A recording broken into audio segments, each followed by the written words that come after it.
Capítulo 4. El 69. A fines de 1968, Rodolfo Galimberti volvió a la casa de sus padres, pero no a San Antonio de Padua. Su padre había alquilado un departamento en Massa 1296, Boedo. Los motivos reales de la decisión fueron un enigma, aunque a la familia le quedó la impresión de que con la venta de la quinta ayudarían a Hugo, que había decidido casarse. Su novia se llamaba Marta Novak. Gracias a una gestión de Raventos, Rodolfo Galimberti empezó a trabajar como empleado de la organización Veraz. La empresa se dedicaba a averiguar cuáles eran los comercios que cumplían a tiempo el pago de sus proveedores y cuáles eran aquellos que incursionaban en los distintos niveles del infierno del deudor. De esa información se elaboraba un dossier que Veraz vendía por suscripción. La misión de Galimberti era visitar firmas de distintos rubros y convencerlos para que se adhirieran al sistema. Si lo hace, usted va a saber si sus clientes son responsables o no, y esa información le va a permitir ahorrar mucho dinero, argumentaba.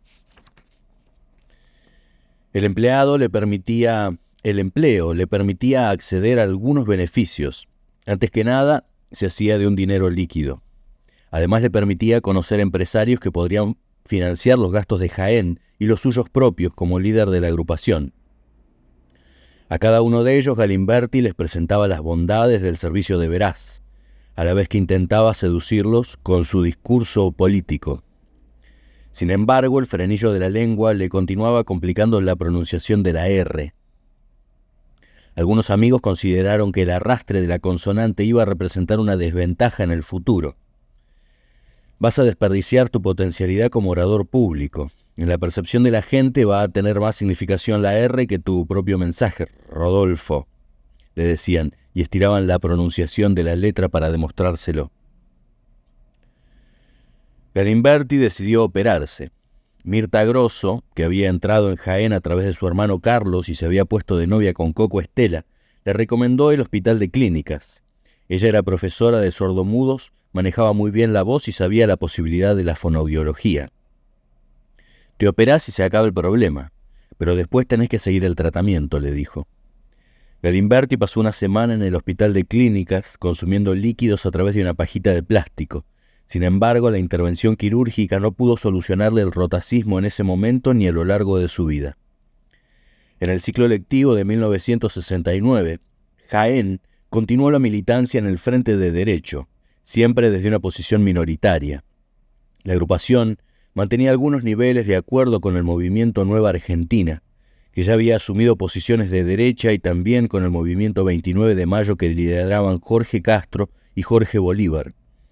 Pero para la mayoría de los estudiantes de abogacía, el discurso peronista de Jaén era un anacronismo. Su fervor nacionalista ya era sustentado por la mayoría de las agrupaciones. La reivindicación del Che Guevara tampoco resultaba novedosa. El SUD, que lideraba el centro de estudiantes, tenía un afiche con su imagen en la cartelera, aunque glorificaba su lucha en el monte boliviano con citas de sus héroes propios, los falangistas españoles. En tanto, el perfil social cristiano de Jaén crecía en la Universidad de El Salvador. Habían sumado a Jorge Sevilla y Cristina Fox y a un grupo del Colegio Maximum de San Miguel, que dependía de la universidad, en el que se destacaban el seminarista jesuita Carlos d'Artiguelongue y su discípulo Miguel Ángel Toma. Ese año Galimberti decidió reforzar su militancia personal en la Facultad de Filosofía y Letras, uno de los centros de estudios más politizados y sensibles a las luchas gremiales y sociales. La política estudiantil estaba dominada por una izquierda impactada por la Revolución Cubana y que era optimista respecto de sus posibles efectos liberadores sobre los pueblos latinoamericanos. En el hall de la facultad, frente a las agrupaciones de izquierda con una mesa desplegada en medio del bullicio estudiantil, Galimberti hacía su presentación escénica diferenciada. Hablaba con la pipa en la boca al estilo de los filósofos sartrianos, se engominaba el pelo y vestía camisa y campera de cuero negro como los squadristi italianos. También calzaba su par de zapatos bicolor robados en Grimoldi, que le daban cierto aire de dandy nacional. En Filosofía y Letras, Galimberti y la Negra Roldán formaron el Comando General Juan José Valle. Lograron la adhesión de no pocos estudiantes, hijos de una clase media proscripta, que se encontraban políticamente vacantes y en proceso de reagrupamiento. La militancia estudiantil fue un importante núcleo de apoyo a la rebelión callejera del Cordobazo. El 29 de mayo de 1969, las luchas de los sindicalistas, los sectores medios cautivos del radicalismo, los estudiantes y organizaciones de izquierda confluyeron en la ciudad de Córdoba e hicieron estallar la aparente paz social del gobierno de Onganía. Las manifestaciones desbordaron la represión policial, que dejó 14 muertos, y se expandieron hacia otros puntos del país. Fue la señal más acabada de que la rebelión social podía abrir un nuevo camino en la Argentina. Ese 29 de mayo, un grupo de estudiantes de la Facultad de Filosofía y Letras se reunió en la casa del matrimonio de Jorge Carpio y Susana Checa. Eran profesores de las cátedras nacionales. La televisión en blanco y negro les traía las imágenes del Cordobazo. La policía retrocedía ante las piedras de los manifestantes. Se vivía un clima de sublevación. El periodista Sergio Villarruel relataba detrás de las barricadas y lo seguía Pancho Rivas, el camarógrafo del Reporter Eso. Todo el grupo se sentía emocionado. Discutieron la organización de un acto relámpago al día siguiente en solidaridad con la movilización. «Esperemos un rato que va a venir un tipo interesante que nos quiere hablar de esto», pidió alguien. Al rato Galimberti tocó el timbre. Después de los saludos de rigor se sentó en la cabecera de la mesa. Tenía 22 años apenas cumplidos y el rostro muy serio. «Hay militantes de Jaén que están dirigiendo la rebelión social en Córdoba», anticipó. Siguió con un largo discurso. «Hay que apoyar este movimiento. Nosotros como juventud tenemos que luchar contra Onganía y acorralarlo hasta su caída. Tenemos que luchar contra los que nos colonizan y venden nuestras riquezas, terminar con la explotación imperialista y el único camino es la acción directa». El grupo lo seguía atento. Alguno distraía la vista hacia el televisor. La misma lucha de los cordobeses ahora estaba al alcance de los estudiantes. «Yo estoy a cargo del plan de operaciones de Jaén en Buenos Aires», continuó Galimberti, «y estamos convocando gente para participar de una acción callejera en el día de mañana». «¿En qué consiste?», preguntó una chica. «En primer lugar, castigar al capital transnacional. Vamos a atacar a Arrolls y Gat y Chávez». «¿Pero cómo? Le ponemos una bomba». «¿Qué? ¿Pasamos y la tiramos?» «No, es más sencillo y menos riesgoso incluso. Dejamos las Kokov en el vestidor de damas y nos retiramos como clientes burgueses insospechados de cometer algún daño». «¿Las qué?» «Las Kokov». Se hizo un silencio. Algunos pensaron que era un concepto leninista incluido en la teoría para la toma del poder, cuya lectura ignoraban. Prefirieron no preguntar hasta que Galimberti lo aclarase. «Kokov es una bomba incendiaria que desarrolló el técnico en explosivos de nuestra agrupación. Se llama Coco», dijo. Todos rieron. Galimberti continuó sin perturbarse. «La situación es grave y existe una respuesta seria. Hay pueblos hambrientos en el norte argentino que son reprimidos salvajemente.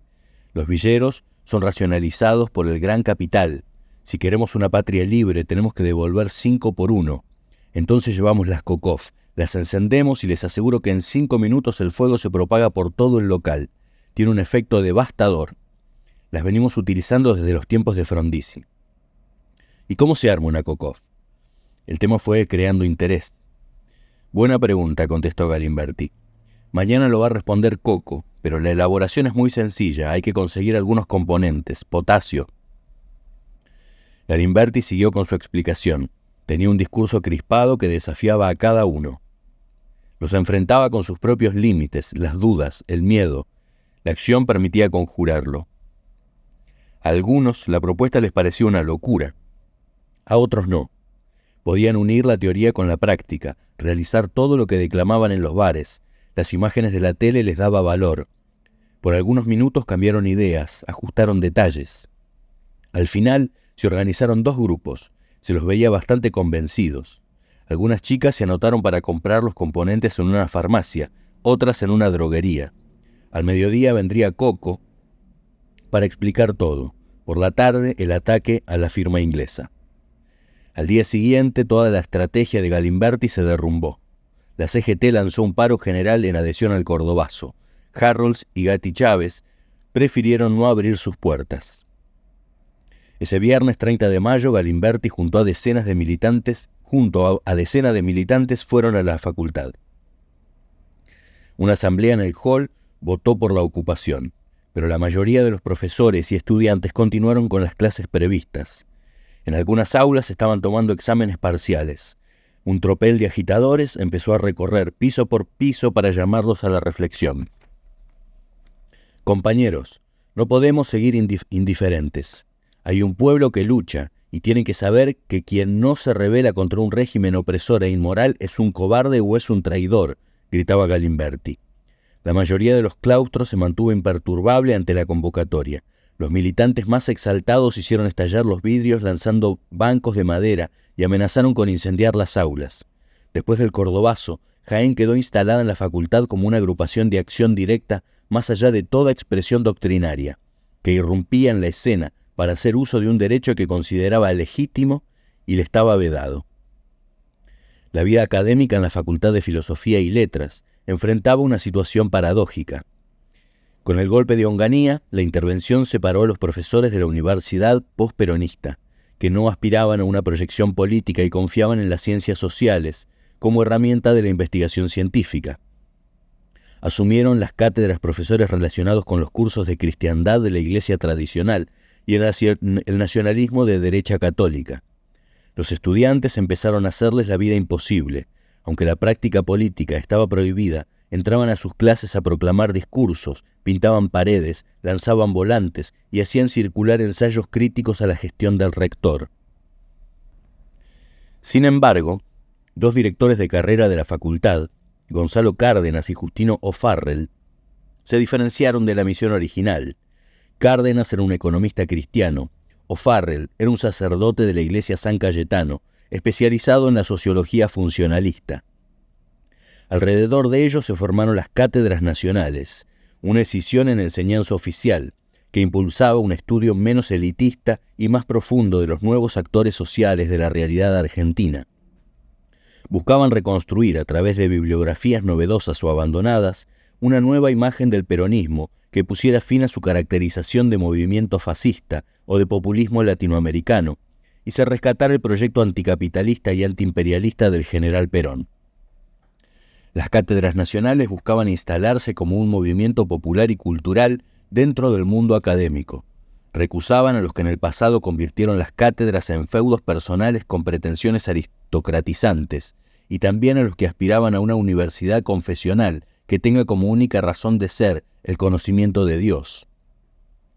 Uno de los profesores más reputados era el sociólogo Fernando Álvarez, que alcanzaría su consagración académica por su libro Peronismo, Antecedentes y Gobierno, en coautoría con Juan Pablo Franco. El libro representó un manual de lectura obligada para los que intentaban entender el peronismo desde posturas de izquierda. Otro docente de atracción era el sociólogo Roberto Carri, que era jefe de trabajos prácticos. Había publicado Isidro Velázquez, Formas prerevolucionarias de la violencia, la apología de un bandolero que robaba a los ricos y repartía el dinero en las villas miserias del Chaco. Estaba escrito bajo la no oculta influencia del rebelde primitivo de Eric Hobsbawm. Carri fue la más sorpresiva y lograda incorporación para el Frente de Jaén. Subido a la ola de la efervescencia estudiantil, pronto se convirtió en el corazón político de las cátedras nacionales. Por su personalidad activa y prestigio personal, Carri significó un poder magnético que arrastró a por lo menos una docena de cuadros a la militancia en la agrupación. Las hermanas Cubiló, Patricio Schneider, Lidia Saralegui, etc. Para fascinación de Galimberti, Carri intentó sumar a Fernando Álvarez en la agrupación, pero no lo logró. Estaba muy ligado al movimiento revolucionario peronista, MRP. Tuvieron que conformarse con la adhesión de su hermano Carlos, 4 años menor. Todos sabían que el Álvarez más valioso era el profesor. Sin embargo, algunos recordaban a Carlos por el discurso espontáneo, posterior a la disertación del pedagogo brasileño Darcy Ribeiro. Repitió lo mismo, pero con un tono mucho más vibrante. Se mostraba muy activo. Carlos Álvarez era hijo de un obrero gráfico que estudiaba historia y trabajaba en una librería. Tenía 20 años y un lenguaje adornado de modismos porteños. Parecía un personaje escapado de la tira de Pompeya al centro, del historietista Calais. Usaba el pelo engominado a los costados y rulos en la parte de arriba. En el primer plenario, Interfrentes de Jaén, la negra Roldán lo llevó a un costado y le dijo que debía rebautizarse. Álvarez recibió la idea algo perplejo. ¿Para qué?, preguntó. Imagínate si la policía te busca por algo. Con otro nombre podrías resguardar tu verdadera identidad, le explicó la negra. Bueno, ¿cómo te gustaría llamarte? No sé, tendría que pensarlo, respondió Álvarez. Bueno, con nosotros te vas a llamar Chacho, como Peñalosa. Chacho Álvarez. El cordobazo abrió una brecha dentro del poder militar. El general Onganía le recriminó al comandante en jefe del ejército su ineficiencia en la represión de los disturbios. También le resultó sospechosa la conducta del jefe de inteligencia del tercer cuerpo del ejército, general Sánchez Diana, que minimizó los alcances de la protesta. El presidente entrevió una conspiración desde su propia arma para socavar su poder. Entonces decidió remover a Lanusse, pero Lanusse no dudó en invocar su fe católica para permanecer en el cargo. Le pidió otra oportunidad. Onganía despidió al ministro de Economía, Krieger Bacena, y todo su gabinete, pero no reformuló las líneas básicas de su gobierno. Mantuvo a Lanusse como comandante en jefe. La situación política no se descomprimió. A pesar del grito de alerta, los partidos continuaron en la ilegalidad. En el interior del país, las bases sociales del descontento se ensancharon. El Frente Obrero Estudiantil entre la CGT de los argentinos y las agrupaciones universitarias continuaron su enfrentamiento contra el régimen, y Raimundo Ongaro anunció un paro general para el 1 de julio, justo en la semana que Perón había ordenado una tregua. Desde el exilio seguía consecuente con su política: pegar para después negociar. Y en tanto el bandorismo buscaba ganar espacios de poder en el diálogo con el gobierno. Distintos grupos de jóvenes empezaban a percibir la violencia como el único instrumento político para terminar con la violencia que se engendra desde arriba. La preparación para la acción guerrillera suponía el comienzo de una doble vida. Incluso aquellos que se aferraban a un pacto público con la política y militaban a la vista de todos, iniciaban un recorrido subterráneo en otras organizaciones, con objetivos que mantenían secretos. La mayoría de los grupos guerrilleros tenían un militante en una agrupación de superficie.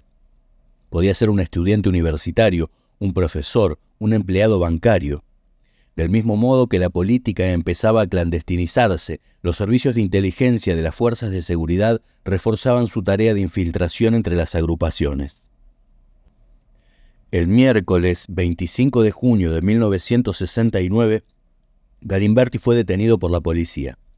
Esa noche, alrededor de 500 de los 6.000 inscriptos de la facultad se reunieron para decidir la toma del establecimiento, en repudio de Nelson Rockefeller, vicepresidente de Estados Unidos, enviado al país por Richard Nixon. La policía intentó impedir la ocupación y lanzó gases lacrimógenos para dispersarlos. Los estudiantes quemaron los muebles para contrarrestar los gases y trancaron las puertas de acceso de la facultad para que nadie entrara ni saliera. La guardia de infantería, que estaba alertada de la toma, logró acceder al hall, pero los líderes de la revuelta se hicieron fuertes en los pisos superiores, donde retuvieron como rehén al secretario académico de la facultad, el profesor Moreno. Enseguida llegaron 2 dotaciones de bomberos para acabar con el fuego y lograron abrir un resquicio por el que pudieron avanzar los oficiales de infantería.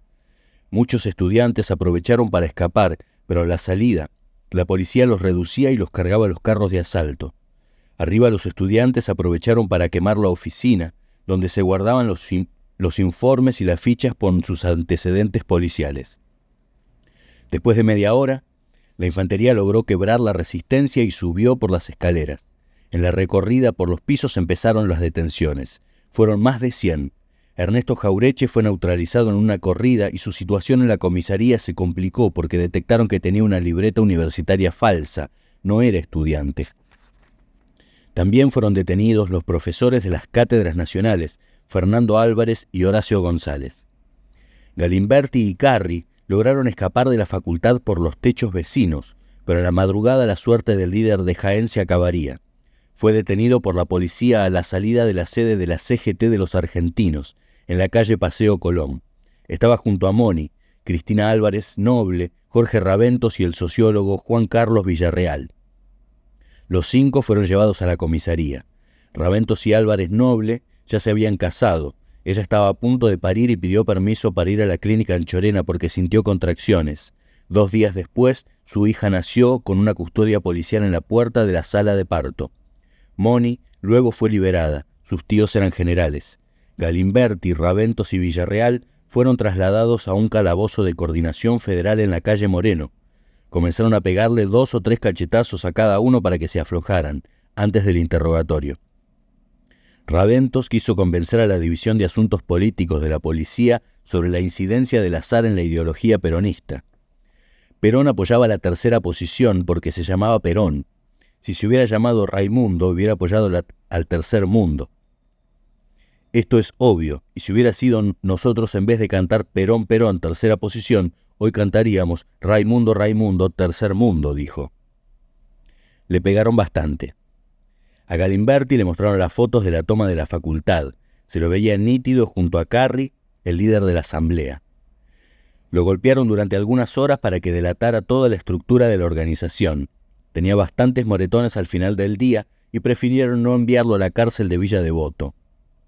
Los 4 días que estuvo detenido en Coordinación Federal fueron los más estremecedores de la década del 60, pero apenas representaron un simple anticipo de los años que vendrían. En la madrugada del jueves 26, al cabo de 2 horas, 14 sucursales de los supermercados Minimax fueron atacadas con bombas incendiarias que detonaron contrarreloj.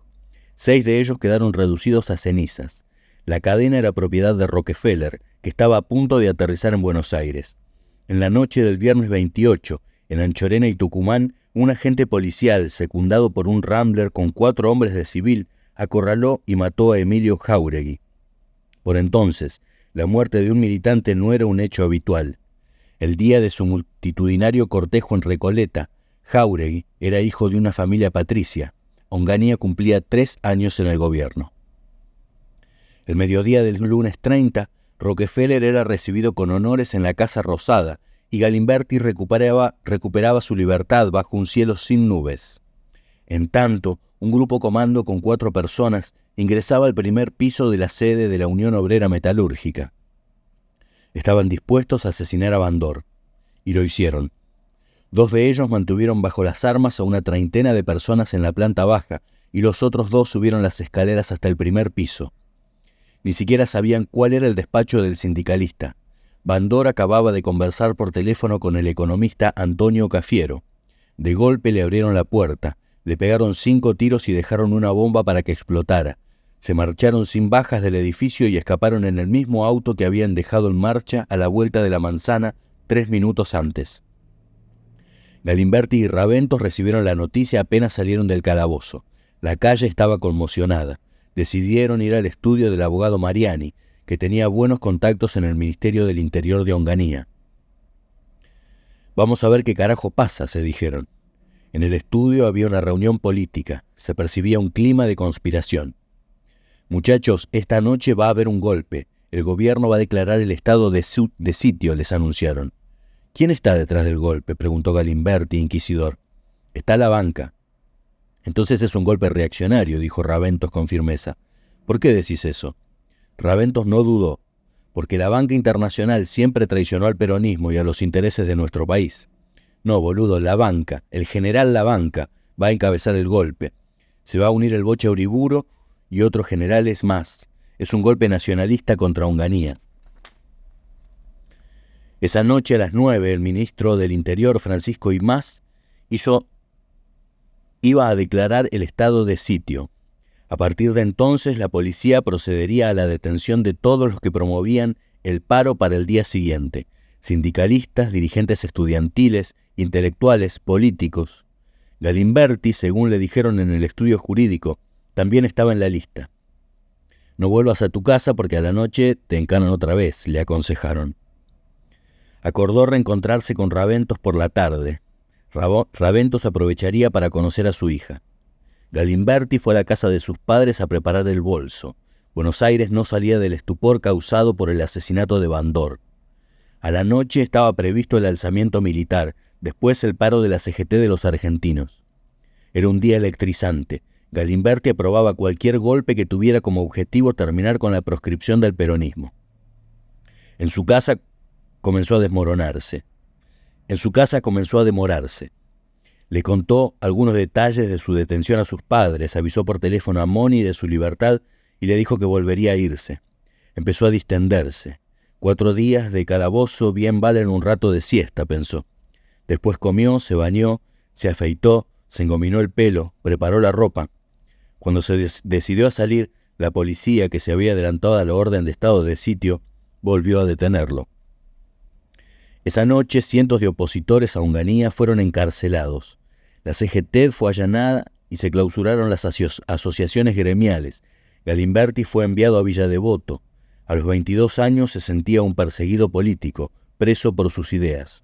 Estaba orgulloso durante su detención.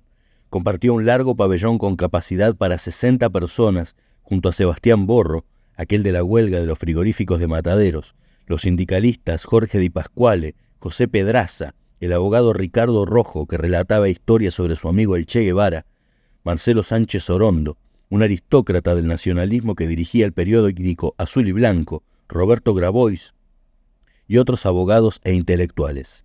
Frente a todos ellos, Galimberti era casi un ignoto. La experiencia le servía para relacionarse con militantes de otras experiencias políticas. Realizó tareas de limpieza, participó de charlas y defendió el arco cuando fue requerido en algunos partidos de fútbol que se jugaron en el patio interior del pabellón. Como ocurriera en el Instituto Agote, hacía 8 años, don Ernesto fue a visitarlo un par de veces. «Papá, si estás con un cuadro depresivo, por mí no vengas más», le pidió Rodolfo. Al mes salió de la cárcel. Su familia y en especial sus suegros lo convencieron de que debía ordenar su vida y buscarse un trabajo estable. Era una manera delicada de sugerirle que se casara con Virginia y sentara cabeza. Llevaban 5 años de noviazgo. Fue a pedirle un empleo al neurocirujano peronista Raúl Matera, que tenía un ateneo de investigación médica, y se llevó una recomendación para el laboratorio Armstrong en La Paternal. Lo tomaron como visitador médico. Durante los 3 meses que me dieron hasta su boda, Galimberti recorrió buena parte de los consultorios de Buenos Aires. Cada noche en las reuniones de Jaén expresaba su malestar. La decisión de casarse no lo impulsó a interrumpir sus relaciones íntimas con algunas de las chicas que militaban en su agrupación, y nunca le preocupó que ellas estuvieran de novias o casadas con un amigo o conocido. Era un hecho público que intimaba con otras mujeres. El 20 de septiembre de 1969, Galimberti se casó sin una motivación definida con Virginia Trimarco, que estaba convencido de que no era el amor ni la pasión lo que lo unía a ella. Los dos tenían depositados frente al matrimonio otros intereses y expectativas. En el caso de Galimberti, su indiferencia frente al nuevo compromiso era tan significativa que eligió a Patricia, su relación más permanente en filosofía y letras, como testigo de su boda. En el registro civil, los militantes de Jaén le tiraron arroz y cantaron eufóricos la marcha peronista. En la iglesia Santo Domingo de Avenida Belgrano y Defensa, la boda reunió a todo el grupo de los originales de San Antonio de Padua, menos el vasco Mauriño, que estaba en Europa. También había ex-tacuaristas, nacionalistas de la Facultad de Derecho y otros que en un clima de chanza hacían el saludo fascista. Se sacaban fotos junto a los generales Domingo y Juan Carlos Trimarco y vitoriaban a los novios con proclamas políticas. Fue una verdadera fiesta. El sábado por la noche se organizó una recepción en la casa de los padres de Virginia, en Forest al 1200. Ahí se encontraron los miembros de la Mesa Nacional de Jaén, Jaureche, Grosso, Raventos, con sus respectivas mujeres, Roberto Carri, el turco Mitre, Chacho Álvarez, Ortega Peña y Dualde, a quienes apodaban Felipe y Varela, y también distintos coroneles y generales allegados a la familia de la novia. Galimberti no se sentía del todo cómodo. La fiesta le parecía un hecho inverosímil, como si todo le estuviera sucediendo a otro. Para animarse se inventó un personaje que observaba la situación desde afuera y empezó a satirizar al novio con juicios sarcásticos. Algunos invitados de Jaén se divirtieron con sus ocurrencias y las de Ortega Peña, pero se fueron con la sensación de que la llegada de Galimberti al seno de una familia acomodada como la de los Trimarco, más que la adopción de un hijo, era la voluntaria compra de un problema.